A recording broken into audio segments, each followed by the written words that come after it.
appreciate you. Thank you for including me in on the leadership squad on this series. So thank you, Alex and Sandra. We'll catch you later. Okay, we'll see. Everyone, it is my privilege and honor to be with you on virtual live session right here, wherever you're at, whatever time zone you're in. Thank you for watching. I'm so glad that you and I can connect, and hopefully your family's there as well. And I just want to tell you, first of all, if you haven't seen any YouTube videos of me and my story, I just want to first of all say, I'm not very different than any other human being on the planet, in my opinion. Many people look at me and say, wow, Nick, you know, you have no arms and legs. And I'm like, yeah, but I don't know anything different. And I just want you to know, it was quite funny the other week where I was texting my first cousin in Australia, and his name's Marty. And he said, you know, how you doing? I asked him how he's doing. And I, you know, just transparently told him, I'm like, you know, I'm kind of dealing with some anxiety right now. There's a lot of uncertainties, and the contracts to speak around the world started closing up for me on the second week of January. And I'm like, yeah, this could be very, very difficult for everyone. And he texted me back and he said, what do you mean you're anxious? I never thought that you would ever be a person to say that you have anxiety. And I just want you to know that no matter who you are, what stages you're on, no matter what success you have or how much money in the bank you have, where you're from, what industry you're in, whatever difficulties you've had before, we all deal with change. And we all feel the same feelings. How we deal with those emotions are though completely different. And we know, you know, in the entrepreneurial world, you know, money comes and money goes. I've been saying that for years. And I've said that in the context where in January 2011, that was the last personal crisis I'd had financially. That was the last one. The very first one, I've had two of them, was when I was age 19. And I started going into the stock market. And I don't know if you were at all caught on that bubble that burst, but in 99, 2000, the tech company, I put a lot of my savings on the stock market at that time, and it went to zero. And in 2011, at least I knew I could still pick up the phone and call a couple people and eventually write it out and do a couple more speaking engagements. Now in 2020, no one's really doing any of them. And so first of all, I've done many speeches with Success Resources, and I'm so glad to be on this as a member, as a leadership squad, imparting whatever I've learned and maybe perspectives and wisdom for you during this time. I definitely want to tell you that what you see is what you get with me. I've got nothing up my sleeves, and no, I'm not washing my hands so cleanly during COVID that you can't see them. I was born this way, and I do want to summarize my story just a little bit for those of you who do not know much about me really quickly. I'm 37 years old, and I was born in Australia, in Melbourne, 1982. And because we're talking about dealing with change, I want to expand on some things that I normally don't on stages. So if you have heard me speak, focus, because I will be sharing some new things. But I have a brother and a sister who were born after me with arms and legs. And there was no medical reason as to why I was born this way. And I remember not wanting to really ask my parents how that morning really unfolded and what was going through their mind, as they actually did not know that I was going to be born this way until they actually saw me.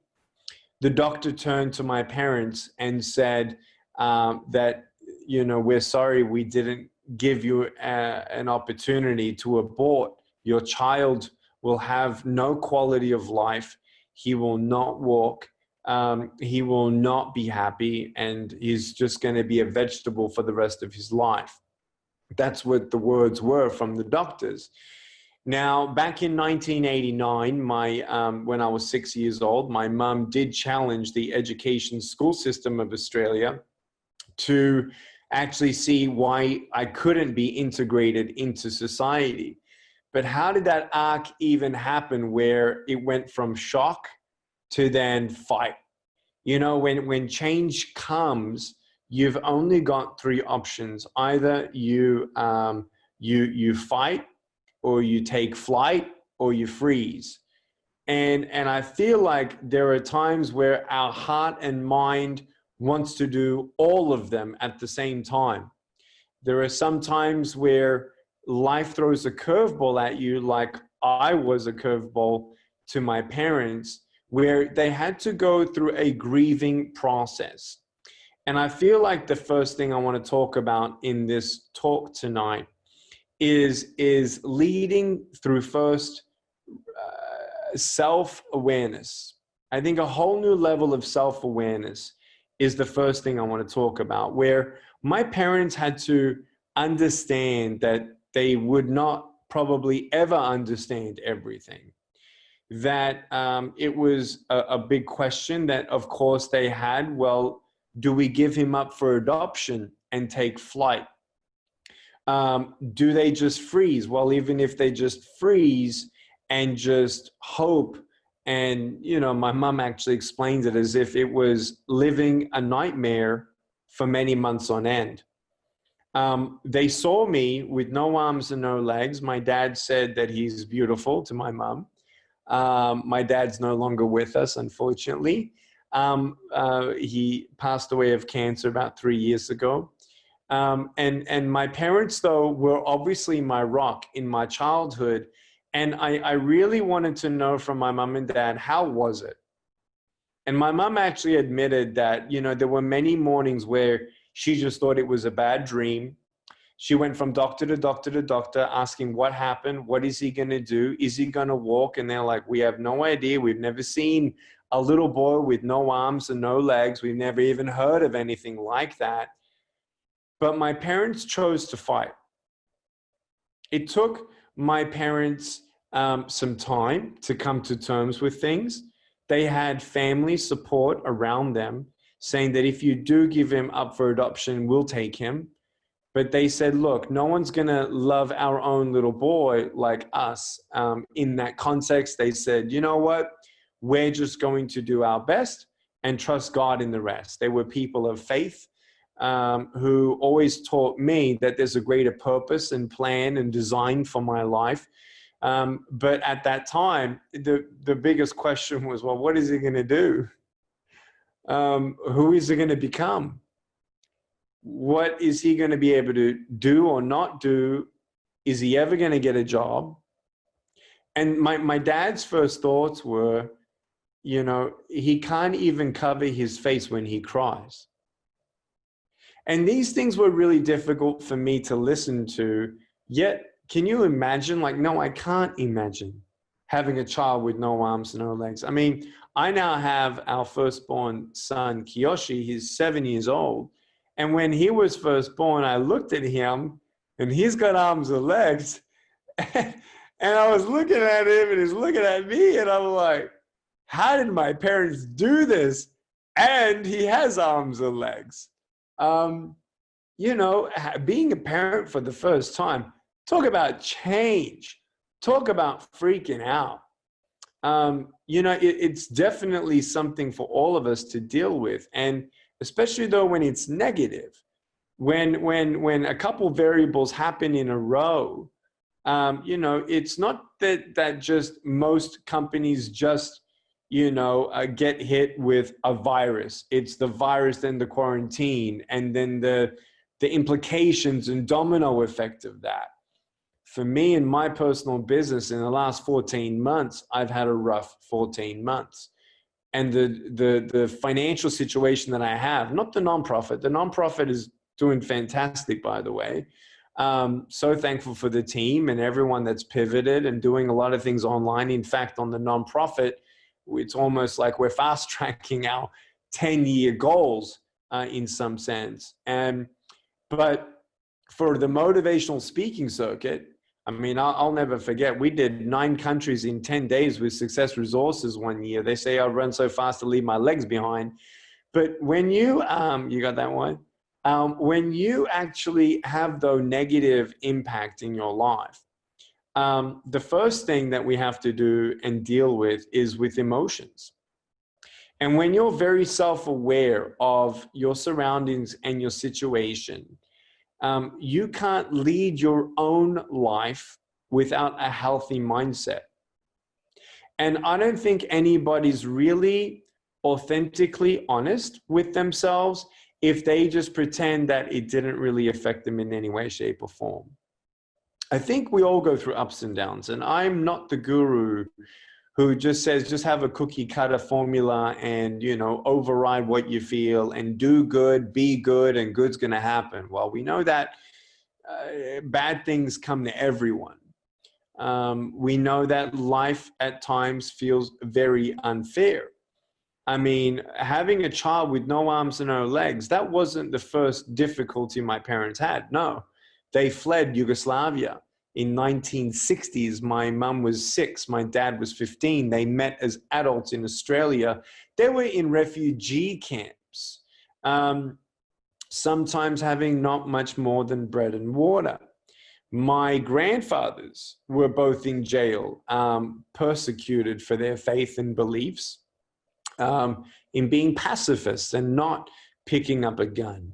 And it's just been an incredible history of seeing my mum and dad go through this history with me and then go through the ups and downs as I went through childhood, went through adolescent years. In fact, my dad never told me until my wedding day. He sat me down and he said, "Son, I just got to tell you something." I said, "What's that, Dad?" He said, "I never thought you'd get married." And he said, "Not only did you get married, but you married the most amazing, incredible woman." And I'll get to her a little bit later. But, you know, looking at that whole arc of seeing a child with no arms, no legs, with no medical reason, with no, you know, warning, what do? You freeze. Whether you like it or not, you're in shock. January, I froze. I was kind of in a mental block. Wait a second. What does this even look like? Payroll. My nonprofit don't pay for my caregiver. We got payroll. And if you're a small business owner or you're an entrepreneur, you understand the weight and responsibility you have for all those around you that you want to continue to be loyal to. So there's a lot of emotions when you look at the financials of your life. In fact, they say that 80% of married couples fight mostly, the majority, 50% of all arguments are money-based. 80%, what I wanted to say about my parents was, when you have a child with no arms and no legs or any other disability, the stats don't lie. 80% of marriages that are affected with a child or a disability in the family, 80% of those homes actually end up in divorce, 80%. So, you know, take it that it's also a unique disability where no one really had anything. What do you deal with? I want to first of all tell you that when you go through a shock, you have to be very self-aware about how you're feeling and not fly from them, but sit in it. It's yuck. You can get stuck in it. We'll talk about not getting stuck in the yuck later, but you sometimes just have to sit in it and feel it. Because you go through times where it takes time to process. You know that you can't control what you can't control, but it takes a second just to figure out, wait a second, how much of this can I actually not control at all? And how long is the worst unknown of all this how long is the unknown going to remain the unknown? Same questions as my parents, though. Same question as any other financial global economic crisis, right? '08, the fear in 9/11, a lot of different things that the world has gone through before. A lot of uniqueness towards this one, sure. But you first have to grieve. My parents said that they first had to grieve through letting go of the dream of a healthy boy. Now, was I healthy? Yeah, I think I was also good looking. Short for my age, but still good looking. When you go through that grieving process of shock, denial, Google it. Like there are scientists and psychologists who can basically share with you, this is what you're going to go through. 1, 2, 3, 4, 5, 6. And if you're human, that's going to be normal. And I don't want to be the motivational speaker to say, it's okay, suck it up. When the going gets tough, the tough get going. Yeah, okay, we'll get to that. But I just want you to sit. What is it that we've been taking for granted? I mean, I look back and the fact that we have health, right? We're healthy, we're safe. I'm very sorry if you have lost anyone during this time. The grieving process of losing a loved one, very difficult. I just want you to know, though, no matter how the adversity looks or the face of adversity for you looks right now, you're going to be okay. You say, how?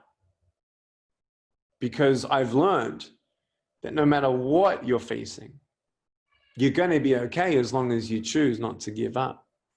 Now, it may not look as if it's going to be the dream of that little boy with arms and legs now having, no arms and legs like that.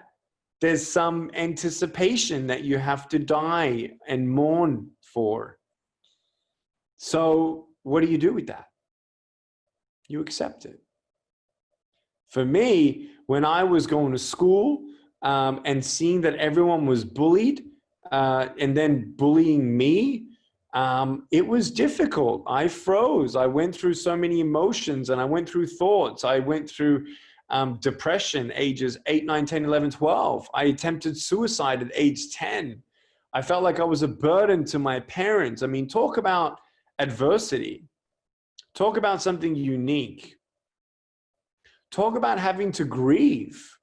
I grieved for years that I would be a burden for my family. I grieved that I concluded with my fear, right? When you look at fear, F-E-A-R, false evidence appearing real, right? When you're in shock, when you have all these emotions, one of the biggest emotions that we have to deal with in change, in leadership, is trying to decipher between the two categories of fear. And I talk about it on the Nick VUJICIC podcast, actually. I just talked about goal setting. And the one before we were talking about fear, where you have rational and irrational fear. And you can have arms and legs or no arms and legs, but you got to break through that prison of fear. And the only way that you got to break through that prison of fear is knowing the key to it, to open the door, to break through. It's a key. And it's the key that I want to say it's the truth, where you got to give yourself a chance to feel what you feel, face what you face, accept what you're going through. And then in that process of grieving and going through this mental, emotional, spiritual searching, you got to decipher in the fear categories between rational fear and irrational fear. I can tell you that not all of this has and is bad for me. In one hand, if I had a hand, in one hand, I've always wanted to be home. Well, guess what? I'm 37 years old. You know, biggest fear I had that was rational on the road, those lonely times in the hotel, being away from my family, is I wonder if I'm actually going to miss my kid's childhood before I actually slow down. I look at my kid, 7 years old, my oldest one, I haven't missed it. I'm so thankful. You know, that attitude of gratitude is so grounding. And before we get to that, you got to figure out what this fear is about. because there is going to be fear. It's going to not feel nice. But when you realize that, sure, rational question, will my son without arms and legs ever get a job? Rational fear. Irrational is me telling myself conclusively based on three things: what I know, what I feel, and what I see, which is all limited. Feeling is feeling. Seeing the future, I can't see the future. Knowing what I know, we keep learning. I mean, there are companies right now that would think that this mode of operation right now is absolutely impossible. Totally not doable. But here we are. We're functioning, pivoting very differently. You don't know what's impossible till you know what's really possible. And sometimes the adversity actually puts us in a corner where we have to make one choice to fight. And when someone decides to fight and persevere and understand to take that thought that's negative, that's the irrational, conclusive fear of saying, I'm never going to get married, grieving that I'm never going to have a child. Even if I had a child, I can't even hold my wife's hand. Can't hold my kids when they're crying. What kind of a life is that going to be? I can't even get a job, I thought to myself. I'm going to need to employ someone just to be employed. So who's going to employ two people for the one? No one does that. My parents taught me, just take one day at a time and fight. Fight the good fight. If you don't know what greater plan there is for your life and what that truth is, look for it and you'll find it. And it was up to me. It's not up to our spouse. It's not up to our employer. It's not up to a friend of ours. It's us to decide today, my back's against the wall. No one knows how I feel. That's how we feel. But I'm going to fight. You're going to fight. When you choose to fight, you take one day at a time. But that doesn't mean that you don't go through the grieving process and all of these things. And as the strongest leaders actually embrace this humbling experience to be humbled. To know that we're not in control. To know that we can have the best plans. We can have the best practices. We all know that the changes in the world, right? Just because it worked the last 10 years doesn't mean it's going to work the next 10 years. It's almost as if like we get a reality check and a reset button given mandatorily, whether we like it or not. Can't change the fact, have to face the facts. We can't also pretend to our employees that we really know what the future really looks like at this point. But authentically leading yourself means to, first of all, authentically being honest to yourself first. When was the last time you sat down and journaled? When was the last time you massaged your stinky wife's feet? When was the last time you said, hey, I just wish the world could stop for 30 days so I can actually catch up? Man, if I just had 3 months on my hands, I would finally start to write my book. It's interesting. For me, it was, I want to start a podcast. For me, it was, I want to be a strategic consultant and coach for executives around the world. I wanted to slow down, get off the road, reach more people online. Here I am, I'm doing that. It's crazy. Am I getting enough money for it? Nothing compared to what I used to get. Do I know if I'm actually, do I know that I'm gonna have money in 8 months for bills to pay? No, I haven't taken a salary for a long time already, leading up to COVID. We've had a rough 14 months, like I've told you. How long can you go? I don't know, but I'm gonna fight. What can you change? I don't know, but I'm gonna figure that out too. I'm gonna find out what can I change. I wanna ask you though first, let's go back to self-awareness before we go to point 2. That's the good stuff, but this is so important. Without this self-awareness step, I think we're not doing ourselves a favor. Can you think of a better time to know what values you live on? It's interesting. I feel very sorry for the people who just do what they've done for money without a sense of greater purpose in life, values, feeling like it's okay to lie. You know, it's interesting. I feel for some of the leaders that go around the world and speak and speak and speak, and, you know, they kind of escape their own reality and do this and do that, and, you know, stay away from home and actually facing that right now. What you used to go to escape, you can't go to anymore. The things that you used to be confident in is not there anymore. You know, it's almost like, wait a second, my ego's being hurt. My routines, nothing like it used to be now. Am I going to get through this? What better time is it than to really sit down with your wife? I mean, me and my wife, we do this every month. We sit down and ask each other 3 questions. What am I not doing that you'd like me to start doing? Isn't that a good question? What would you like me to stop doing that I am doing? And babe, lastly, what is it that I'm doing well that you want me to keep on doing? You know, major corporations, they only change maybe 2 or 3 things a year. Can you imagine where our marriage could be with 20 years of monthly questions of that? So where are you? What about your children? You want to spend more time with them. You want to have conversations with them that had nothing to do with getting off technology, cleaning your room, how was school, how do your homework.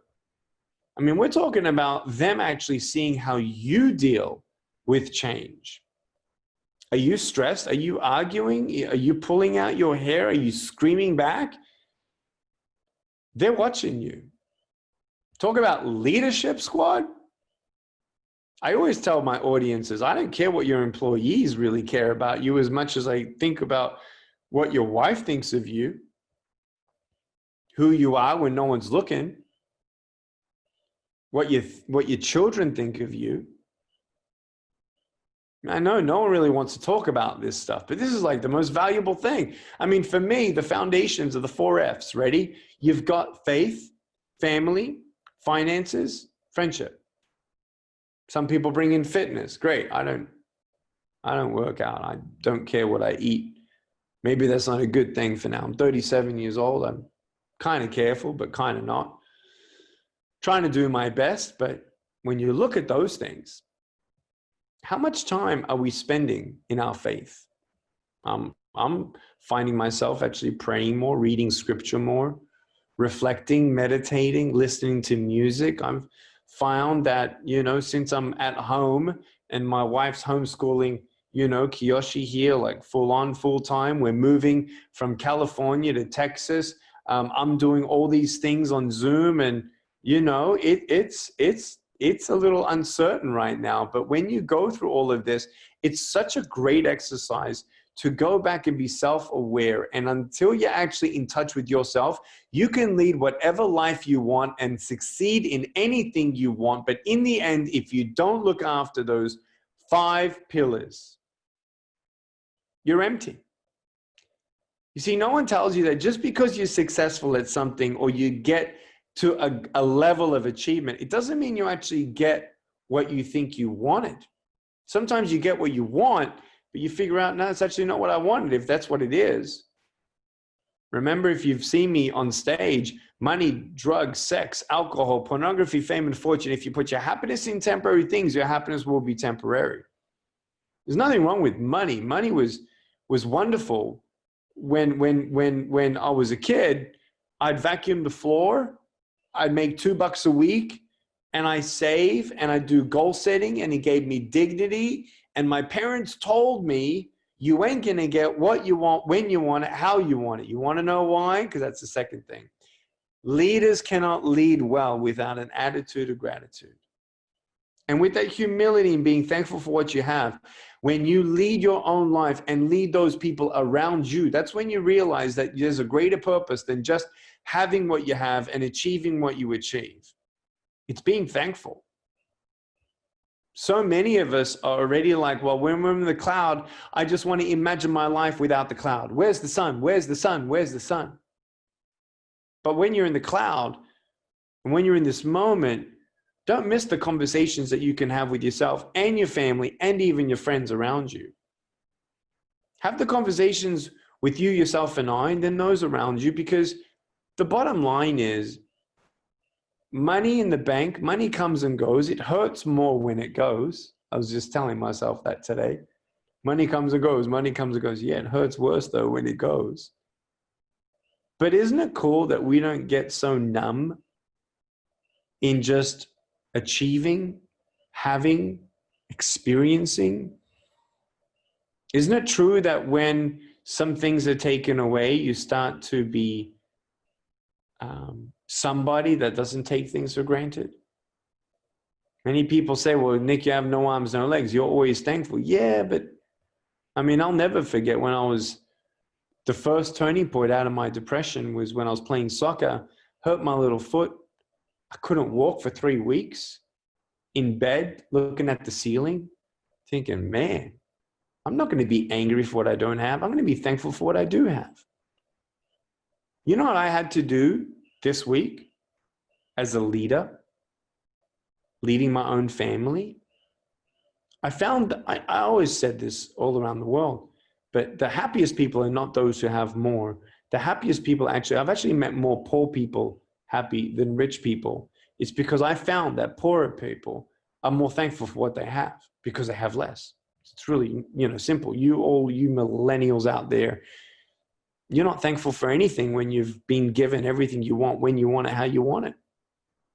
That's why I'm glad, like, we've got a curriculum for schools, for school students, social emotional learning. No one's been teaching that in school. That's why I started a curriculum, aiacurriculum.org. We're giving free lessons out for school students in homeschool situations right now where people need morals, people need values, people need to teach the next generation being thankful, being self-aware, being culturally aware, not just academics, not just success, but values.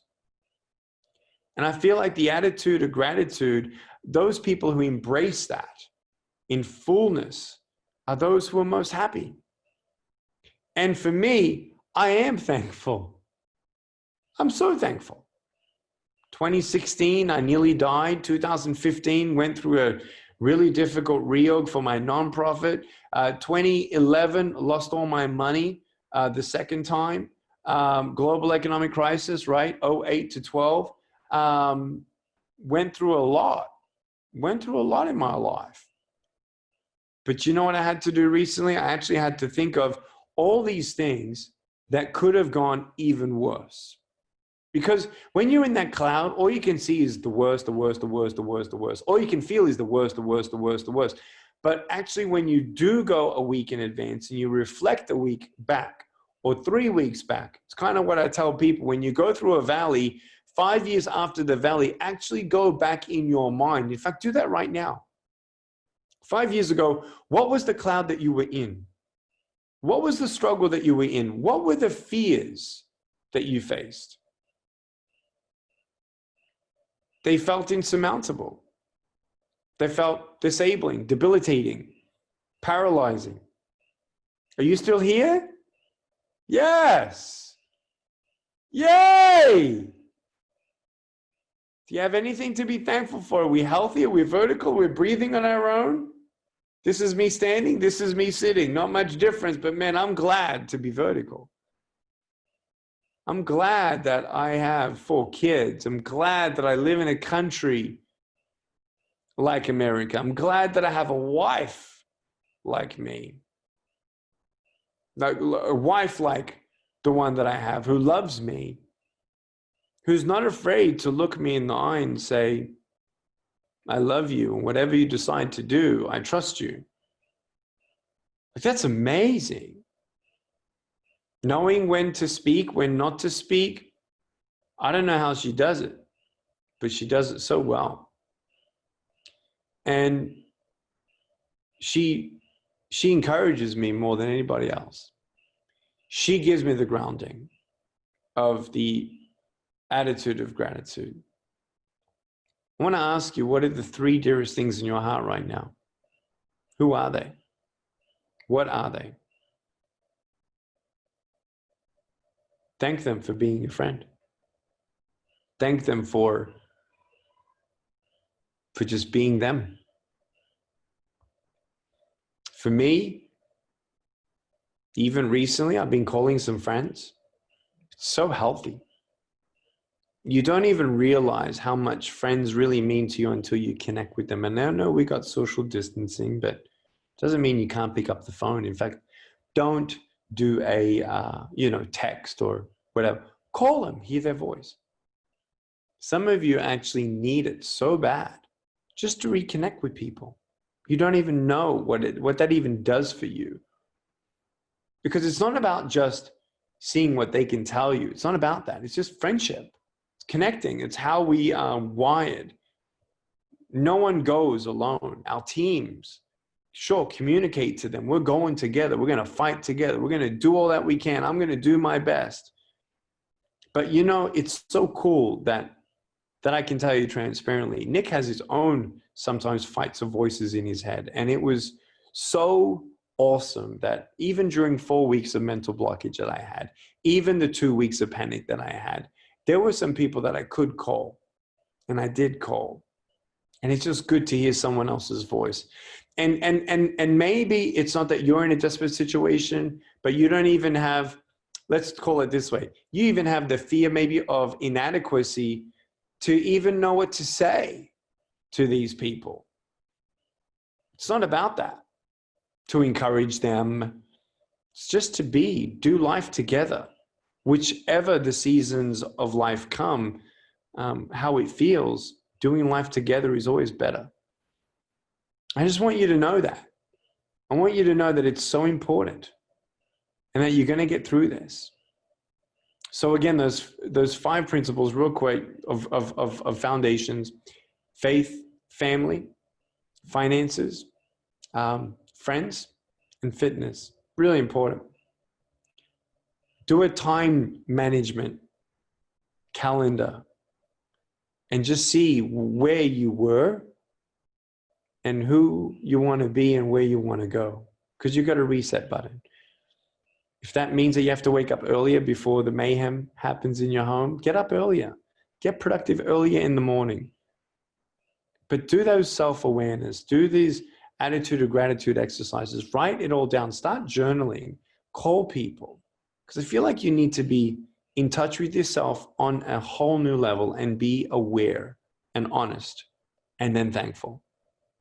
And then when you've done that, here's the good part. I want to give you these keys now. The keys that I always share in front of everyone about how I became a speaker. There's about 7 points that I'll share with you tonight. But yeah, I did get through an attempted suicide, depression. Age 13 was thankful. Age 15, I had a revelation and started my faith walk with God. And then at 17 years old, I was just elected as a student government body member. And it was the janitor at my high school who looked at me and he said, "You're going to be a speaker." I said, "Excuse me?" He said, "You're going to be a speaker." And I said, "You're a crazy old man." He said, "Let me organize your first talk." I said, "No way. No, thank you." And he said, "No, please let me do it." I said, "No, thanks." You know, the biggest fear in the world is public speaking, you know. In the end, I said, "Yes, I'll do it." It took me 3 months. He twisted my arm. He annoyed me like crazy. And I got up and I spoke in front of some students and they were crying. And I looked in the eyes of one of these girls, and you know, the eyes are the windows to your soul. And I looked at her and I found that she had come to a self-awareness, an attitude of gratitude, and found hope. Isn't that what we need? Hope. Priceless.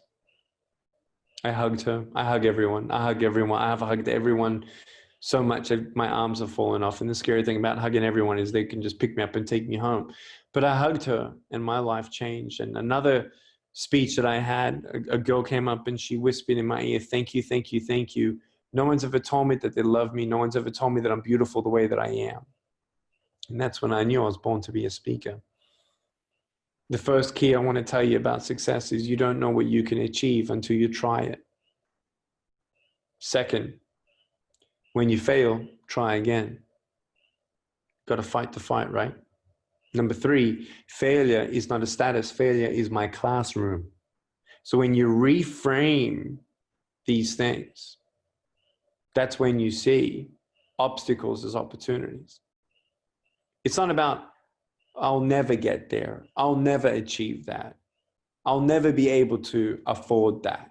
I'm never going to be an entrepreneur. I'm never going to get married. No, no, no. I'm going to give myself a chance. Some of us are just standing in the way of our own full potential. And that to me hurts the most, actually. The people who believe that they need to be given more before they do more. That might be something difficult to swallow right now because we feel like we can't do much. Well, how about having no arms and legs? Talk about feeling like you can't do much. Okay? You'll get through it. We'll get through it. We all get through it. Just got to be one day at a time. And for me, I started calling, cold calls. 52 schools I invited myself to, and they all said no. And every time I got a no, I got better and better and better and better. And on the 53rd phone call, I learned 52 ways in how not to ask and not to pitch. Right? Thomas Edison. I never failed 9,999 times in making a light bulb. I now know 9,999 ways in how not to make a light bulb. You see, when you pivot that way and you reframe it that way, that's when you realize that failure is just my classroom. It's part of the process. How many rich, wealthy, successful people lost their money at least once? A lot. A lot. We all go through ups and downs. But the deciding factor of success for those who just say, it's not about how many times I fall down, it's about how many more times am I going to get back up. Do you know, it's made me realize that in my speaking world, instead of having 55 clients where some of them don't even pay around the world a year, 35 to 55, I've realized that, you know what, maybe I should just be a spokesman for 4 companies and do a handful of events for them a year in America and do like chief motivational officer work where we do some personal development and growth for teams and departments within the company. Sure, they can use my image, likeness, brand, right? That wouldn't be so bad. Make the same money, half the amount of speeches, everything, a lot of it's online, you know, with the teams. Build up a company. Why not? Maybe a realtor company, maybe an insurance company, maybe a direct sales company. And I just actually, this last 7 days, called a very big company in the realtor industry and pitched myself. It's really interesting because as I did that, it was like, how do you call it? Deja vu, exactly 20 years ago, calling these 53 schools. It's interesting how sometimes these life principles just never change. And when you look at the principles of success, they're all saying the same thing. There's like 3 books that if you just read 3 books, it's just hearing things differently put. And so the success principles that anyone has ever had, pretty much the same. And so for me, it was, you don't know what you can achieve until you try it. When you fail, make a decision and get up and fight again. Number 3, embrace that failure is your classroom. And when you do that, then you're getting ready to understand that when you're doing something significant, something that's of magnitude, if you tell me that you tried something one time and you got successful that first time, either you're extremely rare and lucky, or it wasn't significant. Because most things that are significant take a fight. Most things that you win at, you had to lose at first. So that's when courage comes into this. Courage. I talk about on the Nick Vujicic podcast, where courage, where do you muster up courage? From the conviction. Conviction that you know that despite what you see, despite what you feel, despite whatever's going on, you're convicted that you're meant to do this, this, and this. And for as long as your heart is burning and you got that fire in your belly, you go for it. Give yourself time, but then get up and keep on going. I love that. It's nothing complicated. And when you can do that, that's when you reframe everything, where you don't even see these obstacles right now as just bad things or barriers. I'm about to sneeze, 1 second. Excuse me. But it's understanding that every challenge in life, when you look back 5 years ago, did you become stronger, wiser? You know, when you go through obstacles and you see them as opportunities, let me prove it to you. Ready? Think of the last thing you went through that was really difficult. And think about the 2 or 3 things that you think you did learn. I challenge you, take 45 minutes today to just sit there and think about it. Replay it. Why? Because there are hidden gems and gold nuggets of understanding and lessons of wisdom and knowledge that you actually haven't discovered yet. I feel like as soon as we get out of the cloud, we're just so happy that we're out of the cloud, we don't want to go back. No, stay in the cloud. Go back to the previous clouds. See what else you could have learned. Don't just replay the should have, could have, would have. If only I now, knew what I now know. Sure, everyone could have done that. I should have done that 3 years ago, this podcast. Wouldn't have been heard. It's COVID proof, right? Recession proof podcast. If you have a lot of followers, well, I have 12 million social media fans and I've only got 5,000 subscribers on my new podcast. That feel good? No, not really. Am I going to quit? No. I'm going to keep on going. Yep. It's actually really cool because I almost feel like I've realigned for me, myself, and I don't really want to go on a plane anymore. I want to go online. I want to see what other opportunities there is in this industry without having to travel.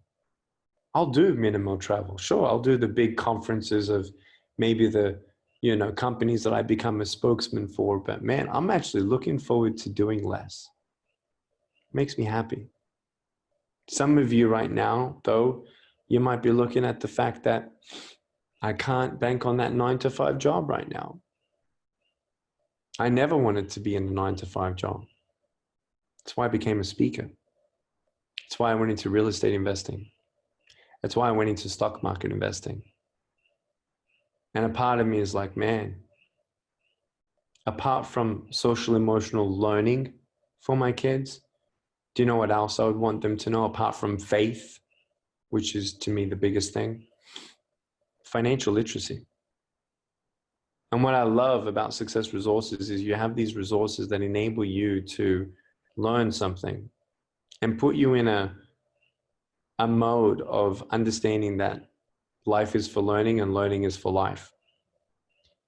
And when you understand that and embrace that and know that there are opportunities and accept that some of the big corporations that were successful in the last 10 years was really birthed during, right, the global economic crisis.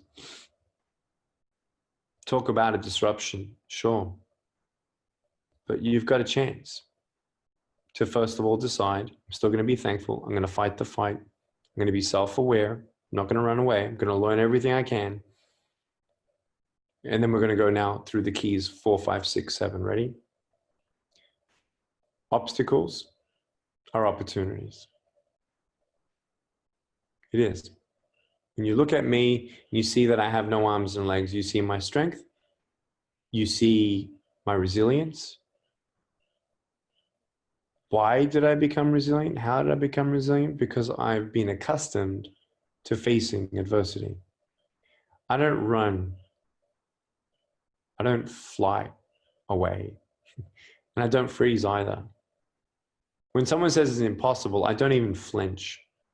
It's because I know that when I want something off that bookshelf, if that means I actually have to grab that stinky footstool that people put their dirty socks on, grab that with my mouth and push with my shoulders that ottoman against the bookshelf, and then jump on that ottoman and maybe fall a couple times, then use my head on that sharp corner of the bookshelf to get up, that might leave a dent on my head, which I have had those.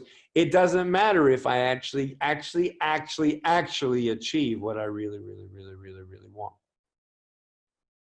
And when you have that fact that obstacles are opportunities, it's basically just saying, yes, the reason why Nick is so resilient is because he's had to come through a lot. And because he's had to come through a lot, he doesn't flinch at the word impossible. It's a blessing to have no arms and legs. Really is. Because it helps you. It helps you to think through. It helps you be thankful for what you have. I wish that no one loses their limbs. But today I'm thankful. I'm thankful that I feel complete. And I never will feel incomplete. It's because of those 5 F foundation factors. And when that's all healthy, rich or poor, arms and legs or not, doesn't matter. Because we'll always get what we need. And as we go through these obstacles, you only become stronger. You only become more resilient. You only become more wise. It's you deciding today, obstacles, opportunities. Number 4. Number 5, dream big. Number 6, never, ever give up. And these all sound great, don't they? But here's the last one, number 7, take one day at a time. So many people are susceptible to going to substances right now to alleviate the pain. Some of us are overwhelmed with fear. Some of us feel depressed. We all go through ups and downs. Give yourself a chance. Be aware of what you're feeling. Embrace it. Be thankful for what you still do have. And understand that the cycle of life and the cycle of achievement and the cycle of success, it always comes back to these principles of trying and trying again and seeing failure as your classroom. When you look at something you want to achieve, don't stop at the 3rd barrier. If it's meant for you, you just keep on going. I actually feel like it's a weakness of mine because there's been times where someone says, oh, you can't do that. And like a part of me is like, no, I'm going to prove you wrong. But if it's coming from a foundation of purity in your spirit, in your soul, in your mind, this is what's meant for you. You're supposed to be a speaker, an author. I had no idea that I would be a person to meet 21 presidents, prime ministers, vice presidents, speaking in front of 10 governments. That's the 3rd thing about all of this, these keys. It's great, but all of this together, my whole life story is basically when you don't get a miracle, you can still be one. And I want you to get through this. And you will. And I want you to be okay. And you will. But don't forget the bigger picture of life. That maybe you're going through what you're going through so that you can actually help someone else. I'll never forget when I was speaking and a little boy with no arms and no legs was in the crowd, being held up above the rest of them. And I looked at him and I couldn't believe my eyes. Little Daniel Martinez with a little foot on the bottom left of his appendage, bottom left of his torso, this little appendage, just like me. And I brought him up on stage and everyone looked at him. 19-month-old, looking up at me, I'm looking down at him. Can't give him a high five, so I put my little foot in his foot. And he smiled and everyone cried. And it was so cool. So cool. I mean, his mother came up, she was crying. We were all like losing it.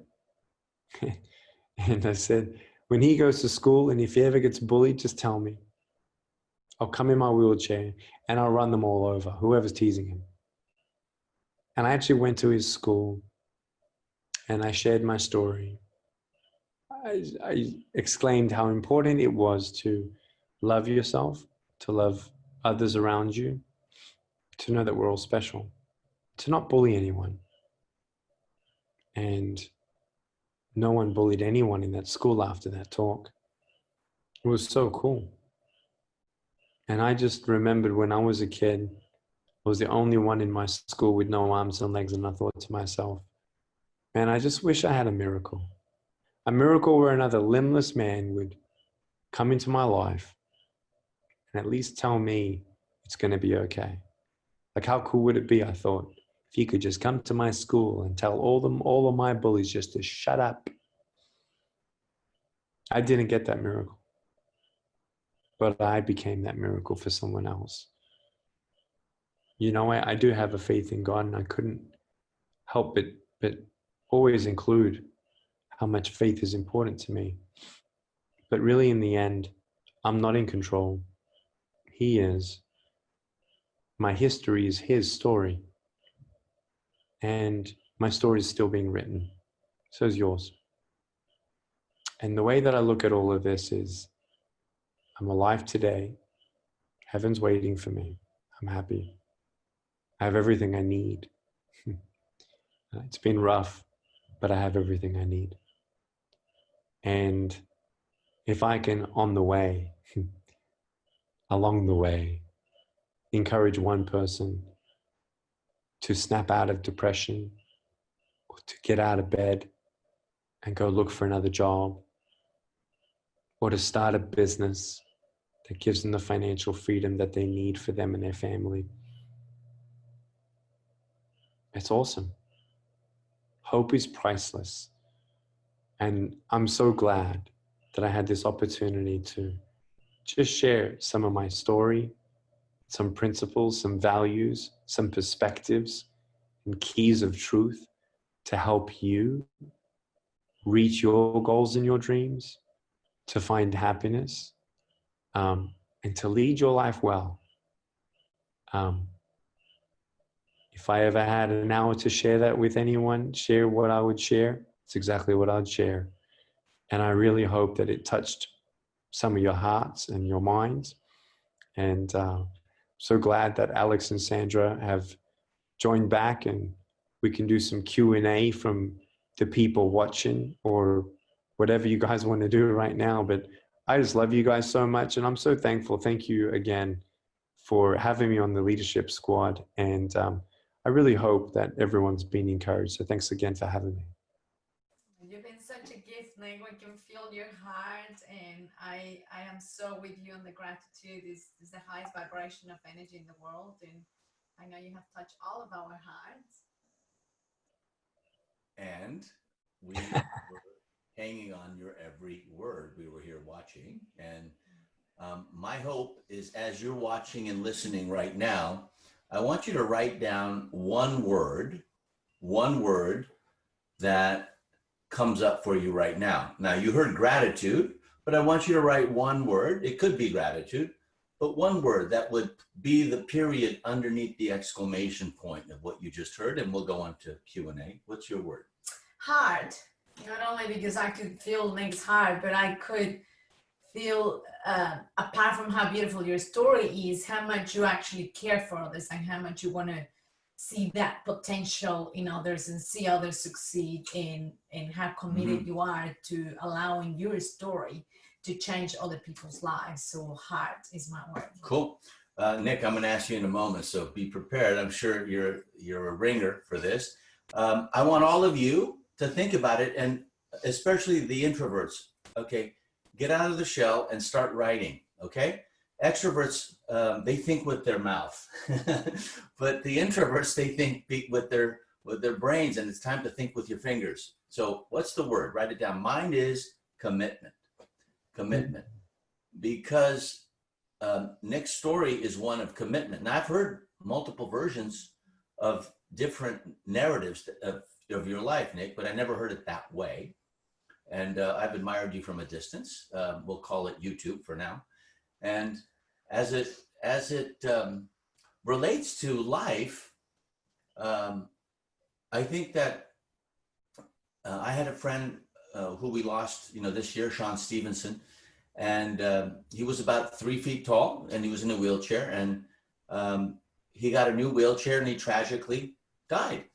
And he was the most grateful person I'd ever met, right? Yeah. And so it seems like the people who have less, and you mentioned it, people who are even impoverished, that many times they're happier because they have not as much to lose, I suppose, and they're not keeping their eye on a prize that is more, right? Mm-hmm.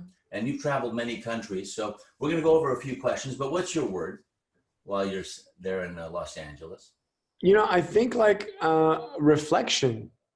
I've never done so much reflecting in my life. Good. And just, it's so rich where you just think and you just be, I don't want to sound so whatever, but it's not vague at all. It's an intentional self-reflection that I've actually never done this deeply, trying to figure out who do I want to be. Not that it was the values of me or myself and I, my spirit, my soul, my mind. It was, what do I want? What do I want? What? And I know that I'll always make a difference in the world, no matter what, but what do I really want? And I feel like we think we know some of these things, but until we actually sit down and write it out and think and ponder, I think we actually discover ourselves more genuinely in these very raw times. Yeah, and this is a time for reflection. Everything is a mirror, and we have time to reflect. Yeah. My mother and father live in the LA area, and they're quarantined. They're older. They're in their 80s. And they just want to get outside, and some states are different than others, but California seems to be a little more strict. And so in looking at reflection, in business, we call it vision. And in the next 10 years for Nick, now that you've been reflecting on it, you've been expressing, I've been watching you manifest verbally because I can sense what you've been through the last 18 months, but what does it look like personally for your family and for your business? You gave us a few hints about going virtual, and maybe 4 companies, maybe one of them is watching right now. You never know. You never know. Yeah. It's really, right. No, it's really interesting. I feel like, like almost like the bucket list, but all the, the things that in my vocation, in my DNA, in my blood cells, real estate, you'll never get out of me, and stock trading, you'll never get out of me. I never gave myself a shot genuinely at that, and diversifying the things that don't need the face of Nick. And so that's an interesting arc that I'm going to be discovering over the next 10 years. What's interesting as well is I just sold the rights to my life for documentary and feature film. And that happened, I'm actually about to sign it probably tomorrow morning. The contract. The rights to my life, right? Hey, say it again? The way you said it, I just signed the rights to my life, so that came out very interesting. Right? Is that interesting? Yeah. The rights to my life story on documentary and feature film. And really, really happy with that move, where I'm not going to be 67 when a documentary comes out. I'll be 40 or sooner. And that's exciting for me because it's another median in being able to reach out and do what I do. So yeah, look, we're restarting. Even before COVID happened, I told my wife that for 2 years I've been contemplating very, very deeply, mourning over leaving California. I felt like there was going to be a very big change happening here, and it would be better for our family to go to Texas, out to her family, and just for the next 5 to 7 years. And so between moving and not speaking and the podcast that I'm doing, hopefully some spokesman deals as well, I'm open, but I just never thought I'd be so allergic to the idea of, you know, Nick, well, you got an invitation to get on a plane and go somewhere. I'm like, yeah, I'd rather do 12 of these speeches, no problem, you know, with you guys. So I'm just excited, but that's that. And wanting to be here with my children and my wife. I think I feel like let's say it this way. One of my business mentors, he had a near-death experience, if you will. And he said, it feels like I get to live again. And that's exactly how I feel.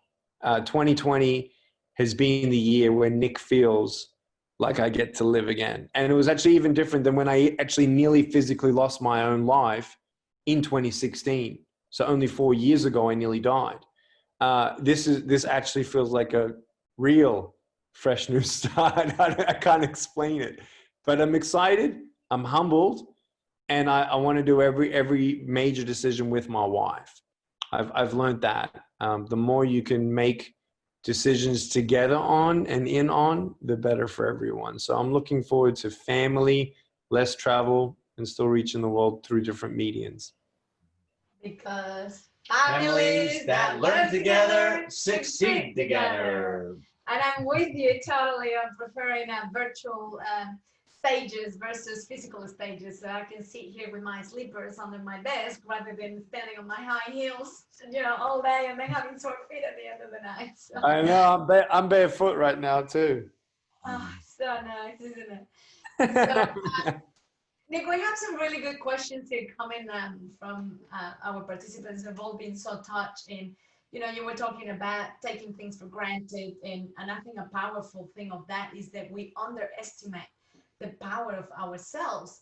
And we, in the busy normal life, we're always busy trying to stuff down our experiences and emotions with external influences. And when we have the time of going within and, you know, doing all that reflection, I know for me, even a few weeks ago, you know, going through a tough time, it's like, I found that strength and that peace within myself, that if it wasn't because of the lockdown, I probably wouldn't have taken the time to do that, because I would have, you know, been going to external resources to help me with that. And, you know, there's someone here asking, how does someone really have that inner self-awareness and discovery of what they're supposed to be doing in life? You know, I love that question. For me, it was even questions that I've been asking myself. So normally every 3 months, I actually do a whiteboard session. I get a whiteboard marker in my mouth and I fill up 4 or 5 whiteboards. And the last, I'd say 16 weeks, I've probably done it actually 6 times, because things were like, wait a second, what's going on? And wait, what's not happening anymore?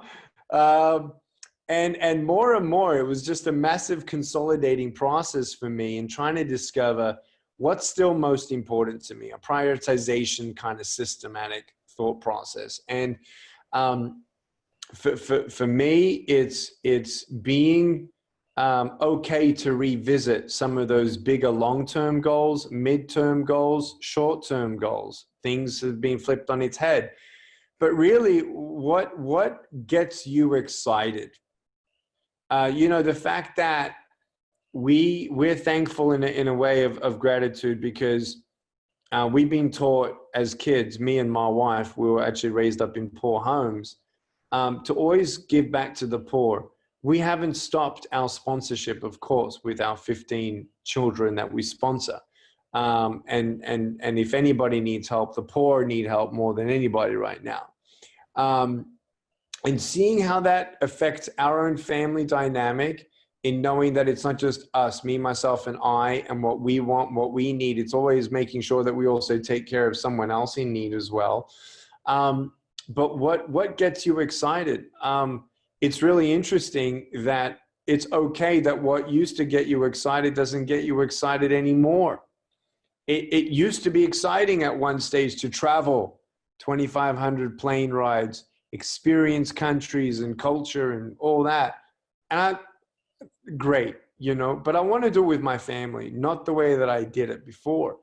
And so what gets me motivated, going back in and just doing that exercise again and again, but without watching the notes of the previous time, you'll actually see the most important things still come back up. The biggest dreams that you still haven't tried and given yourself a chance to try and achieve are still always going to make it at the top. And so it's really interesting how that happens, and you get a refined intentionality and direction for your life. And then reverse engineering that, it sounds scientific, but it's not. It's just plan of action and actually moving on that plan and doing your best. And don't be disabled with what you don't know, just move on what you do know. And if something changes, let it be. You know, it's interesting, like even my literary career, I've come to a change where I stopped writing books for a couple years, and I may not go the conventional way of publishing moving forward. That looks different. How does it look? I don't know, but it has to keep me excited. I think the spark motivates you. It just brings you up. And you'll know it when the electricity goes on and through your bones. So there's still some things I still feel like I need to achieve. And maybe some of it's pivoted or changed a little bit, but just keeping yourself true to yourself on that is really important. For the college student, I graduated with 2 bachelor's degrees from Southern California, UC Irvine. You're near UCLA, of course, in Los Angeles. It was a different time back then. That was in the 1980s. Today, we just had graduation ceremonies. In fact, one of our speakers, Blair Singer, said he just had his son graduate from high school online, not even a physical graduation because of this lockdown. And many university students are graduating online. He didn't use the word virtually graduating because then people would think, well, they didn't really graduate. It was So I'm not using the same words he did, but what would you say to a college grad these days? I know what I would, but what would you say as they're coming out? Because probably the jobs that they thought they were going to get going in no longer exist coming out. So what are some of the words that you would share, having been all around the world, meeting so many ambassadors and people of dignified level in different countries? Yeah, look, you know, grieve whatever you need to grieve, but you're young. You know, the 18 to 36-year-olds right now, they say they're gonna be the age bracket that really hurts economically and direction-wise. I don't know if I believe that, because I really believe in innovation with technology, with people quickly learning something. You know, is it gonna be that, you know, X amount of millions of people are going to continually be unemployed? I don't know. I can't tell you the future. However, you know, at least those fresh graduates, let me just say that, you know, you're going into a job that from here on, man, how great of a part that's going to be, because for that job that you will get, for that to exist post-COVID, I mean, what else could the world ever really go through? I'm sorry, but it's so unique that it would take, I don't know what, to stop the world again. I mean, apart from a World War III, which is World War III, which doesn't shut any jobs down anyway. I mean, this is to me as worse as it could ever get, in my opinion. I hope I'm right on that, but take it that it's not as if you just started something and then 5 years later, you know, you're back at square one. It's like, learn, talk to as many people as you can, read as much as you can, learn as much as you can. Don't just figure out what's being said in your country. I watched the world news. That's why I knew what was going on, because I was watching world news and reports of stuff before America at all talked about it. And so get on the front edge of knowledge, understanding, do everything you can so that when the opportunity arrives, that your eyes actually detect that opportunity and run for it with all you got. Well, I don't know what you would say. Well, I would say that humans make predictions and humans are in error, especially the academic humans who predicted there'd be 3 million deaths, then 2 million deaths, then 1 million deaths, then 500,000 deaths. And it's like a flu. Now, every death is tragedy, but for this lockdown to have happened, I have my own opinion. If they could be wrong, I think they could also be wrong, whoever they are, about what's happened to college and university students, because new jobs have opened up with Virgin Atlantic and with other major companies where people are telecommuting. Parents are no longer cursing out the car next to them because they're stuck in traffic taking their kids to school. And no one's yelling at each other in a parking lot at Whole Foods because they're trying to get into a slot closer to the store. So I don't see gun trafficking anymore. I don't see drug trafficking, and I don't see human trafficking because all the borders are locked down and all the ports are locked down. So I think it's going to be a reset of just magnitude that we didn't even realize. And I think you're in a very unique position because I've been doing digital marketing since 1995. So that makes me before Google. And this post-COVID, or PC, as we would say, instead of AD, I think that you have a magnificent opportunity of staying local, but being seen global, and you'll be with your family. So I'm very happy for you. And I'm very happy that I've got a chance to learn more about you and get to know you through your speech, as I'm sure everyone else is watching probably has a sense. You have another question? Yeah, there's another couple of good questions here. The first one, Nikki, is what would you tell the entrepreneur who had to close his or her business down? Look, I just want everyone to know that it's a lot of this is difficult for everyone. And I just want you to know that you're not a failure. You didn't bring up COVID. It's not your fault.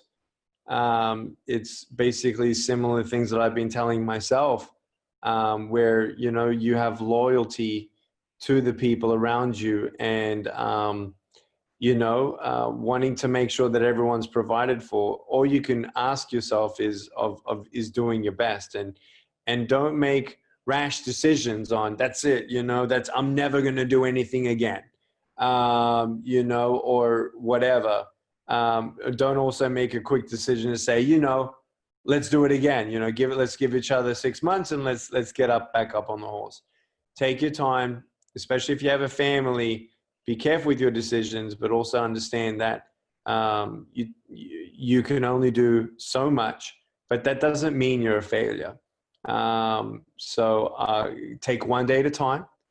You're going to be okay. And if that's you watching, I'm proud of you for watching something like this. It means because you're actually intentionally investing in yourself and knowing it's not the end of your story. So I'm so glad that you're tuning in and giving yourself an opportunity to pivot and move from whatever feeling of yuck you're in. Don't get stuck in the yuck. Move forward. Don't get stuck in the yuck. Love it. All right. All right. So one more question, and then we'll put a fork in it. But what would you tell a parent when they're trying to juggle life? You're a parent of 4. I stopped with man-on-man defense. You know, I don't play zone defense with 4 kids and 2 parents. So we stopped with 2 kids. But what do you tell people? You know, you homeschooled kids, I've understood through this interview, and trying to keep it all together. I think post-lockdown may be even more difficult because there's another transition that has to happen. So what would you say to those parents watching right now? I'm sure we have many homeschool parents. She's one of them right now. And it was kind of not by choice. It just kind of happened, and you've been shining through it. So what would you tell her? I love it.